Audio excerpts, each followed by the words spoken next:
नमस्कार, news one India में आपका स्वागत है। आपके साथ मैं धर्मराज सिंह। 3 साल पहले साल 2018 में तत्कालीन मुख्यमंत्री त्रिवेंद्र सिंह रावत की सरकार ने जो इन्वेस्टर समिट हुई उसको राज्य को पूरा लाभ नहीं मिल पाया था। अब चुनाव नजदीक है, सरकार के पास समय कम है, इसलिए मुख्यमंत्री पुष्कर सिंह धामी इन्वेस्टर्स को फिर से लुभाकर उत्तराखंड में निवेश का प्लान बना रहे हैं। मुख्यमंत्री को उम्मीद है कि अगले 2 से 3 महीने में इन्वेस्टर्स उत्तराखंड में बम्पर निवेश करेंगे। लापता निवेशकों को ढूंढेगी सरकार, पुष्कर प्लान से जमेगा कारोबार, उत्तराखंड में होगा बम्पर निवेश, उद्योग और रोजगार से बदलेगा प्रदेश। उत्तराखंड में साल 2018 में हुए इन्वेस्टर समिट से राज्य को कुछ खास फायदा तो नहीं मिला, लेकिन अब मुख्यमंत्री पुष्कर सिंह धामी ने नए प्लान से उत्तराखंड में फिर से बम्पर निवेश होगा। इसके लिए मुख्यमंत्री धामी उद्योगपतियों के साथ ही उद्योग जगत से जुड़े लोगों से बातचीत करने जा रहे हैं। 4 और 5 अक्टूबर 2018 में आयोजित हुए इन्वेस्टर समिट में 673 निवेश प्रस्तावों पर 1,25,000 करोड़ के निवेश पर सहमति बनी थी। लेकिन सच्चाई यही है कि करीब 3 साल गुजर जाने के बाद अब तक 15.56 हजार करोड़ का ही इन्वेस्टमेंट हुआ है और राज्य में 40,000 युवाओं को ही रोजगार मिला। बीजेपी नेताओं का कहना है कि बीते 2 साल से कोरोना के कारण आर्थिक स्थिति कमजोर हुई, अब दोबारा स्थितियां सुधर रही हैं, इसलिए निवेशक उत्तराखंड आने को भी तैयार है। देखिए, जब हमारी सरकार ने इन्वेस्टर समिट किया था उसके ठीक 6 माह 1 साल बाद जैसे ही प्रपोजल एग्जीक्यूट होने लगे, कोरोना वैश्विक महामारी आ गई, आर्थिक संसाधनों और फैक्ट्रीज सारे बंद रहे। तो अब जिस प्रकार से स्थितियां सामान्य हो रही है, सरकार ने जिन जिन लोगों ने इन्वेस्टर समिट में आकर के प्रपोजल दिए थे उनसे संपर्क करना शुरू किया और निश्चित रूप से ये सुखद भी है उत्तराखंड के लिए कि वो लोग फिर से उत्तराखंड में काम करने के इच्छुक हैं। निश्चित रूप से बहुत सारी कंपनियां उत्तराखंड में स्थापित होगी और जो सरकार का अपने युवाओं को अपने प्रदेश के अंदर रोजगार देने का सपना है वो साकार होगा। वहीं मुख्यमंत्री पुष्कर सिंह धामी की पहल पर कांग्रेस सवाल उठा रही है। कांग्रेस नेताओं का कहना है कि सरकार पहले ये बताए कि त्रिवेंद्र सरकार में जो इन्वेस्टर मीट हुआ था उसमें कितना निवेश हुआ और राज्य को उससे क्या फायदा हुआ। 1,25,000 करोड़ के MOU साइन हुए थे, उसमें कितने इन्वेस्टर इस प्रदेश में आए, कितने इंडस्ट्री यहाँ आई, कितने लोगों को रोजगार मिला, क्या भारतीय जनता पार्टी के पास इसका जवाब है? अब वो कितने ही इन्वेस्टर मीट कर लें, कितने ही रोड शो कर लें, लेकिन मैंने जैसा पहले कहा कि जो पाप किए हैं वो धुलने वाले नहीं हैं।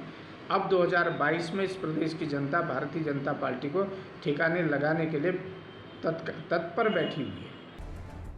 मुख्यमंत्री पुष्कर सिंह धामी उत्तराखंड में इन्वेस्टमेंट के लिए माहौल तैयार करने में जुटे हैं और जल्द ही मुख्य सचिव सभी उद्योगपतियों के साथ ही गढ़वाल और कुमाऊं के चैम्बर्स और उद्योग के क्षेत्र में काम करने वाले लोगों से बातचीत करेंगे। सीएम धामी खुद भी इन सभी लोगों से संवाद करने की योजना बना चुके हैं। Bureau report, news one India. लापता तो पुष्कर सिंह धामी लगातार कोशिश यही कर रहे हैं कि कैसे वो अपने आप को बेहतर परफॉर्मेंस वाले सीएम के तौर पर प्रस्तुत करें और उनके सामने जो चुनौतियां हैं उन चुनौतियों को कम से कम वक्त में इंप्लीमेंट कर पाएं। इसी में से एक है सबसे बड़ा मुद्दा जो उत्तराखंड में है, वो रोजगार का मुद्दा है। अगर उत्तराखंड में इन्वेस्टर्स आते हैं, अगर उद्योग लगते हैं तो रोजगार सृजित होंगे, लेकिन ये कब होगा? एक कवायद तो जरूर शुरू हुई है। आज इसी मामले पर हम चर्चा करेंगे और इस चर्चा में मेरे साथ फिलहाल संजय भट्ट जुड़े हैं जो आम आदमी पार्टी के प्रवक्ता हैं। थोड़ी देर में मेरे साथ भारतीय जनता पार्टी और कांग्रेस से भी लोग जुड़ेंगे। लेकिन संजय भट्ट साहब, बहुत बहुत स्वागत है आपका। सवाल मेरा वही है कि इन्वेस्टर मीट का आयोजन हुआ था और तमाम सरकारें इस तरीके का आयोजन करती है ताकि वो इन्वेस्टर्स को, उद्योगपतियों को आकर्षित करें और अपने यहाँ पर इन्वेस्टमेंट करवाए। TSR 1 ने वही काम किया था, लेकिन आगे उस पर कुछ काम हो नहीं पाया। इसके लिए अलग अलग तर्क दिए जाते हैं। मेरा सवाल यह है कि एक बार फिर से पुष्कर सिंह धामी ने उसको शुरू करने की कोशिश की है, इन्वेस्टर्स तक पहुंचने की कोशिश की है। उस पहल को आम आदमी पार्टी किस नजरिए से देखती है? नहीं, जैसा कि धर्मराज जी पहले तो आपने ही बताया और सबको मालूम भी है कि पहले भी 2018 में जो त्रिवेंद्र सिंह रावत जी थे मुख्यमंत्री भारतीय जनता पार्टी इसी सरकार के, उन्होंने इन्वेस्टमेंट समिट करवाया और उसके लिए उन्होंने विभिन्न राज्यों में जाके रोड शो किए और करोड़ों रुपए खर्च किया और उसके बाद इन्वेस्टमेंट जो समिट था वो समिट हुआ। उस समिट में भी आपने देखा होगा कि वो प्रधानमंत्री जी ने उसका वो किया था, इनॉग्रेशन किया था और प्रधानमंत्री जी ने खुद भी कहा था कि भाई उत्तराखंड में बहुत संभावनाएं हैं इन्वेस्टमेंट की और यहाँ बहुत कुछ हो सकता है। लेकिन हुआ क्या? ढाक का तीन पात। कहने को बड़ी बड़ी बातें हुई, सब कुछ हुआ उस समय 2018 में और 2019 में, क्योंकि लोकसभा चुनाव थे तो वो सब कुछ उसके लिए हुआ था। अब आपको मालूम है कि 2021 चल रहा है और 22 में यहाँ विधानसभा चुनाव है, तो ये अब उसी के लिए हुआ है। यानी ये जो कुछ भी करते हैं वो सिर्फ ढकोसला ही साबित होता है, जुमला ही साबित होता है और सिर्फ चुनाव को देखकर ही किया जाता है। यही साबित हुआ है, यही दिखाई देता है और यही बता रहा है। क्योंकि अगर आपके 1,25,000 करोड़ के प्रस्ताव आए और 1,25,000 करोड़ से अधिक के एमओयू साइन हुए उत्तराखंड सरकार के साथ, तो वो एमओयू कहां चले गए? क्यों नहीं इन्वेस्टर उत्तराखंड में आया? क्यों नहीं रोजगार उत्तराखंड के युवाओं को मिल पाया? ये इन सवालों का जवाब भारतीय जनता पार्टी को देना चाहिए, सरकार को देना चाहिए। यहाँ कोई प्रवक्ता अभी फिलहाल तो है नहीं तो उनसे भी ये जवाब मांगे जाते कि भैया ये चुनाव से पहले ही आखिर आप ये सब कुछ कर क्या जताना चाहते हो? क्या आपकी मंशा रोजगार देने की है या चुनाव की है?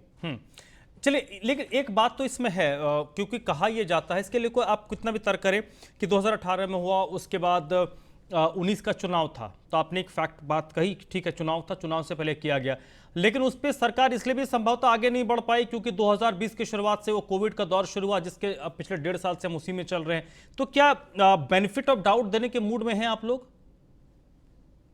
नहीं, देखिए वो तो सबको ही पता है कि 2020 में जो पूरे वैश्विक कोरोना काल आ गया, महामारी आई, उसके साथ उसके कारण सभी सरकारें भी और उद्योग भी उनको दिक्कतें आई, इसमें कोई दो राय नहीं है। लेकिन क्या 2018 और 2020 मार्च के बीच में 2 साल का समय नहीं था?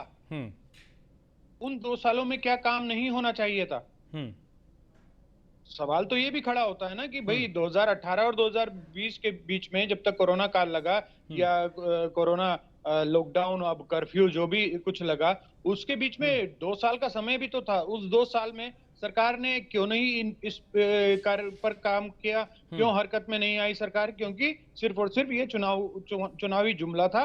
उस समय भी लोकसभा के चुनाव थे 2019 में, इसलिए उन्होंने चुनावी जुमला छोड़ा था। अब क्योंकि विधानसभा के चुनाव है उत्तराखंड में, फिर चुनावी जुमला छोड़ा जा रहा है।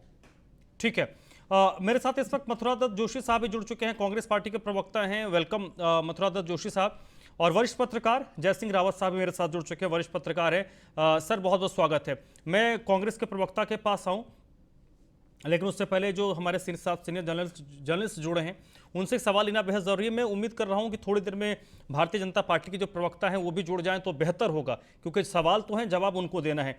जय सिंह रावत साहब, अगर हम बात करें इन्वेस्टर समिट जैसे आयोजनों की, तो मुझे याद है कि 2014 के से 19 के बीच में जितने भी बीजेपी रूलिंग स्टेट है, जितने भी उस वक्त थे या आज हैं, सब ने इस तरीके के इन्वेस्टर समिट किए थे।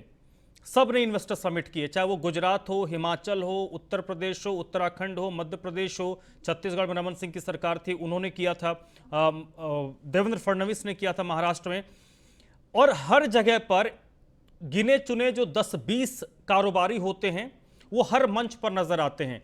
आपके यहाँ पर तो 1,25,000 करोड़ का एमओयू हुआ, कई जगहों पर इससे कई गुना ज्यादा हुआ।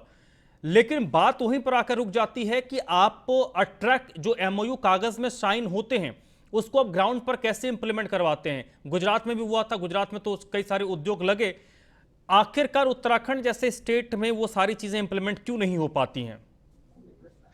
देखिए, उस समय कई, आपने कहा कि कई स्टेट्स में इन्होंने इन्वेस्टर समिट किए हैं और देहरादून में अडवाणी साहब ने एक इंटरव्यू दिया लोकल जर्नलिस्ट को। उन्होंने कहा भाई हमको तो, हम जहाँ ये बारात चल रही है, जहाँ बोलते हैं सरकार बोलते हैं मोदी जी बोलते हैं या अमित शाह बोलते हैं, हम वहां चल देते हैं। ये यहाँ लोकल किसी पोर्टल ने दिया, किसी अखबार ने छापा, उनका इंटरव्यू, तो उनके खिलाफ FIR लॉन्च हो गई थी, उनको जेल जाना पड़ा, ये स्थिति हो गई थी। उन्होंने कहा था जहां भी हमको तो कहीं भी जा सकते हैं। उसी दौरान आपको याद होगा गुजरात में 7 लाख करोड़ के MOU साइन हुए थे, वही 5 लाख करोड़ के आसपास उत्तर प्रदेश में भी हुए थे, तो उत्तराखंड में 1.25 लाख हुआ था। 1.25 लाख में इन्होंने बाद में ये कहा कि हमने तो लगभग 30-35 हजार करोड़ के तो हमने जो प्रस्ताव हमारे पास आए थे, अब उनकी ग्राउंडिंग हो चुकी है। ये भी बोला था कि लगभग 18,000 लोगों को रोजगार मिलने वाला है। तो वो रोजगार इतने, अब तो 2 साल 3 साल हो गए हैं। तो आप ये बताइए कि 1.25 लाख में एक इंडस्ट्री का भी नाम बताइए ना, किस जगह पर कहां पर लगी है। अच्छा, तब उस समय आपको शायद, अगर आपने उस दौरान के नेट पर भी आप देखें, एक लगा था सोलर प्लांट लगा था, उनको बड़ा पब्लिसिटी उसकी हुई थी कि देखिए स्वरोजगार है, बाहर से इन्वेस्टर्स आ रहे हैं, पहाड़ों में सोलर प्लांट लगा रहे हैं, खाली जमीनों पर लगा रहे हैं। वो था, एक प्लांट लगाया था आपके कोट ब्लॉक, पौड़ी के कोट ब्लॉक में आपके धीरेन्द्र सिंह रावत ने, और लगभग 2.5 करोड़ का उन्होंने प्लांट लगाया था।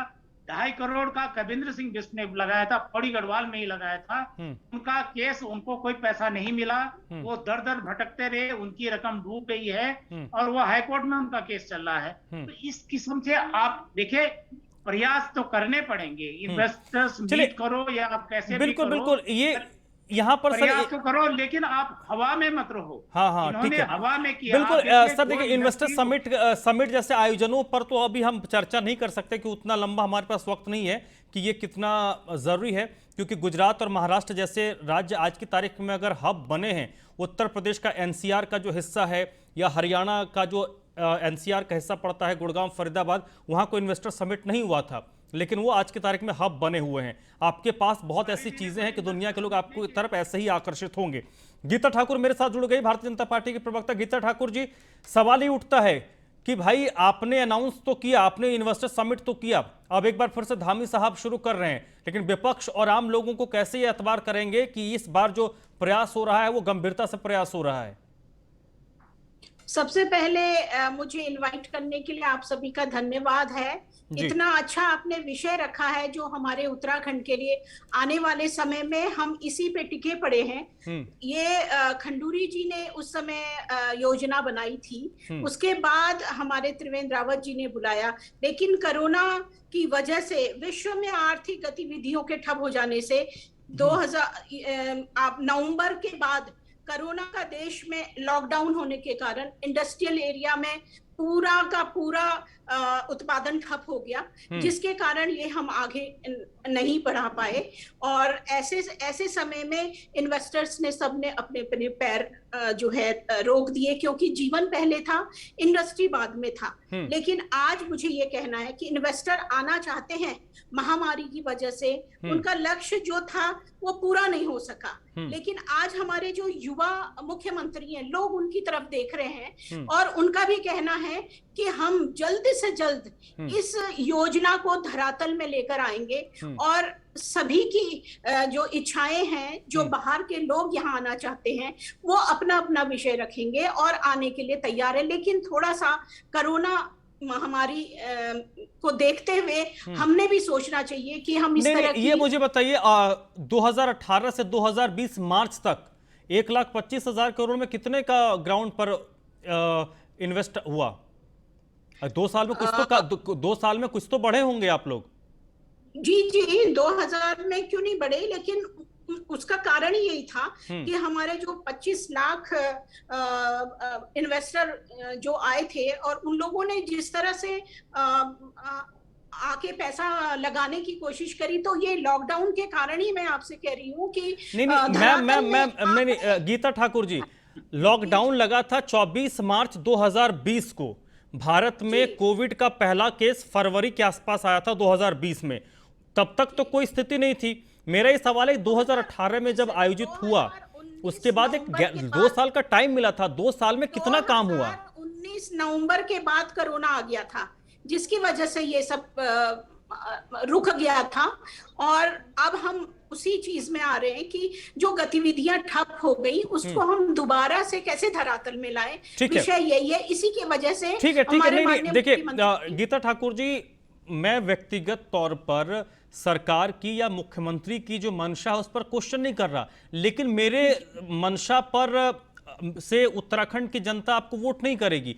मैटर तो ही करता है ना कि विपक्ष अपनी बात कहेगा, लेकिन जनता क्या सोच रही है, जनता को लेकर, जनता के पास सिर्फ आप नहीं जाएंगे, विपक्ष भी अपनी बातों को लेकर जाएगा, विपक्ष के पास भी मुद्दे होंगे। मेरा सवाल वही है कि विपक्ष जो बात ये लेकर जाएगा जनता के बीच में, उसको आप लोग कैसे जनता को सेटिस्फाई करेंगे?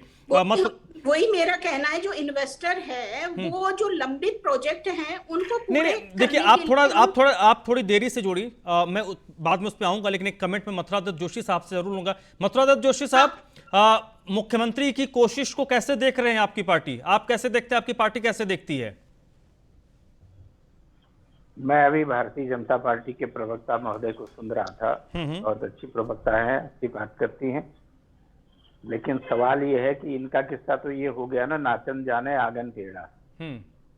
आप सवाल ये खड़ा होता है कि आप 2018 में इन्वेस्टर्स मीट करते हैं और तमाम जगह जगह जाके राज्यों की राजधानियों में जाकर आपके मुख्यमंत्री जी रोड शो करते हैं, आइए हमारे यहाँ इंडस्ट्री लगाइए, और कोरोना आता है 2020 में, जनवरी 2020 में पहला केस केरला में मिलता है और 2 साल का समय इनको मिलता है। 2 साल में एक भी इन्वेस्टर क्या इनके प्रदेश में आया कि नहीं आया, इस बारे में भारतीय जनता पार्टी का एक भी नेता नहीं बता पा रहा। न इनके मुख्यमंत्री बोल पा रहे हैं, न इनके मंत्री बोल रहे हैं और न इनके प्रवक्ता बोल रहे हैं। और आपने कहा कि 1,25,000 करोड़ के एमओयू हुए हैं, तो किस से श्वेत पत्र जारी करना चाहिए सरकार को?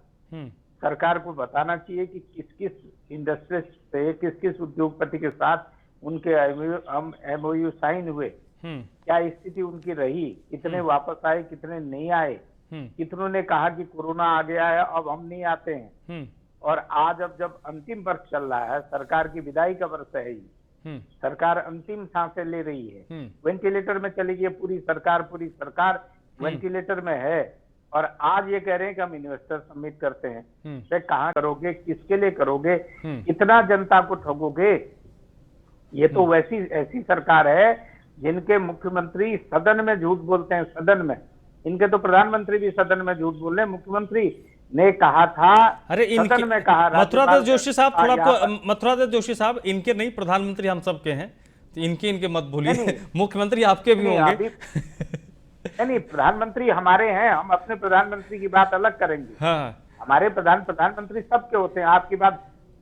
नहीं, बस ऐसे मैंने बोला ऑन ए लाइटर नोट। चल ठीक है, बोलिए, कंप्लीट कीजिए। जिस तरह की बात ये लोग करते हैं, भाई आप झूठ बोल के कब तक लोगों को परेशान करोगे? एक इनके प्रदेश अध्यक्ष जी कहते हैं कि 7.5 लोगों को रोजगार दे दिया, इनके दूसरे मुख्यमंत्री कहते हैं कि 22,500 लोगों को रोजगार दे दिया। वो इस्तीफा दे रहे थे 3 मार्च की रात को, कह रहे हैं कि मेरी सरकार ने इन लोगों को रोजगार दे दिया। और नए मुख्यमंत्री आए तो कहते हैं 22,000 लोगों को रोजगार दूंगा। यह हाल इन्वेस्टर्स मीट का है, आपके सामने एक भी इंडस्ट्री आई हो, एक भी अगर किसी भी उद्योगपति ने अप्लाई किया हो कि भाई मैं आप बात वही समझ में घूम फिर के आ जाती है। जय सिंह रावत साहब, TSR 1 अलग अलग जगहों पर गए। मैं इस वक्त आपको कम से कम 10 मुख्यमंत्रियों के नाम बता सकता हूं जो देश के, जो बेंगलोर गए, बेंगलोर में रोड शो किया कि भाई मेरे राज्य में आइए, जो मुंबई गए कि भाई मेरे राज्य में आइए। 10 मुख्यमंत्री के नाम मैं अभी आपको यहां गिनवा सकता हूं। कई ऐसे मुख्यमंत्री तो बाहर दूसरे देशों में गए। कई ऐसे विभाग हैं जिनके अधिकारी तो लगभग 1 साल 6 महीने घूमते रहे बाहर कि भाई मैं मिल रहा हूं। उसमें सचिव स्तर से ऊपर के अधिकारी होते हैं, लेकिन लबुलवाब तो यही उठता है कि आपको या आपके राज्य को उसका फल क्या मिला। हालांकि इन्वेस्टर समिट जैसे आयोजन अगर होते हैं, उसका फल मिलता है आम लोगों को, तो उसका फायदा उत्तराखंड को मिलेगा, उत्तराखंड के लोगों को मिलेगा। लेकिन जो अडानी साहब हैं, अंबानी साहब हैं, टाटा हैं, महिंद्रा हैं, XYZ जो भी हैं, वो लखनऊ में भी होते हैं, वो रायपुर में भी होते हैं, वो भोपाल में भी होते हैं, वो रांची में भी होते हैं, वो अहमदाबाद में भी होते हैं, वो शिमला में भी होते, वही देहरादून में भी होते हैं। और मैंने आपको बताया कि यहाँ देहरादून में अडानी साहब ने कहा था कि हमको जहाँ ले जाते हैं हम हर जगह जा रहे हैं, हर जगह साइन कर रहे हैं, लेकिन इंडस्ट्री कहाँ लगाएंगे जहाँ हमको फिजिबल होगा, जहाँ प्रॉफिटेबल होगा, वहीं तो लगाएंगे। करोड़ों रुपया, लाखों, वो तो ऐसा तो कोई नहीं इन्वेस्टर डुबाता है। अच्छा, मैं ये कह रहा था कि तिवारी जो यहाँ पर उद्योग लगे हैं वो तिवारी जी के जमाने में लगे, उसके बाद तो लगे नहीं है, उसके बाद तो लाइन भी नहीं थी। तो तिवारी जी ने तो कोई इन्वेस्टर सबमिट नहीं किए थे, तिवारी जी ने कोई सोर्स नहीं, लेकिन सर इसमें एक फैक्टर आता है, मैं आपको रोकूंगा। संजय भट्ट साहब से मैं एक छोटा सा रिएक्शन लूंगा।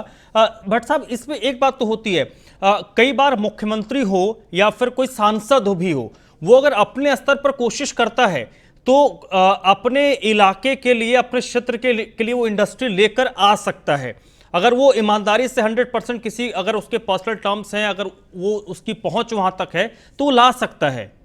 तो अगर मुख्यमंत्री धामी अगर अपने स्तर पर जाकर डायरेक्ट बातचीत करते हैं किसी बड़े उद्योगपति से, तो उसकी एक शुरुआत तो हो सकती है। आता हूं सर, मथुरा जी, भट्ट साहब।